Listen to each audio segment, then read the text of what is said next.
Standing in the back paddock here with trainer Scott DiDomenico. And Scott, I'm going to ask you about one that you've got coming up in this race right now, as well as a couple tomorrow night. Factory Girl, she was super impressive in debut, but I want to ask you, we hadn't seen her race for 23 months. I want to know, how did she come about in your barn, and why was she sidelined for that long?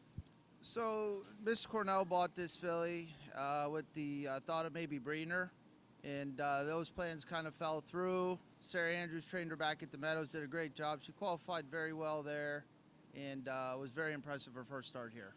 Yeah, showed a lot of go in the qualifier as well as last week. Do you think she's going to be even better tonight? And I want to ask you about her versatility, though. Obviously, did it so well off a helmet. Do you think she can do it any which way, though? Well, Tim did a great job with her last week. Second over, perfect spot, but she can go either way. She's a pretty good filly. I think she's going to continue to improve, and hopefully a good result tonight. We have a couple in the same race tomorrow night. I want to touch on Hustlenomics first. He has made a few miscues over his last several starts, but he's been a horse who's been razor sharp. Do you think that he's going to continue to climb up the class ladder and keep putting forth good efforts? Do you think he can take on that company tomorrow night? Ability-wise, Hustlenomics can do about anything. It just depends which Hustlenomics shows up. The good version of him's been showing up. We hope for that to continue.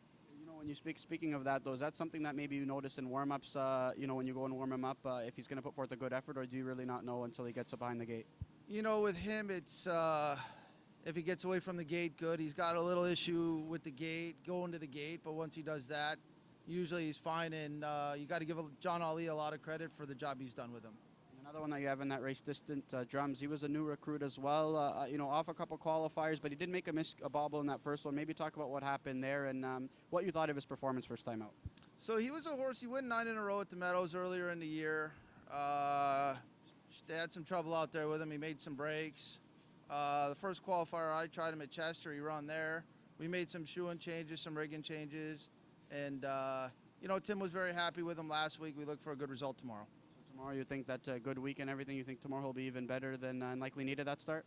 If Tim Teacher gets a good night's rest, I think we'll be just fine.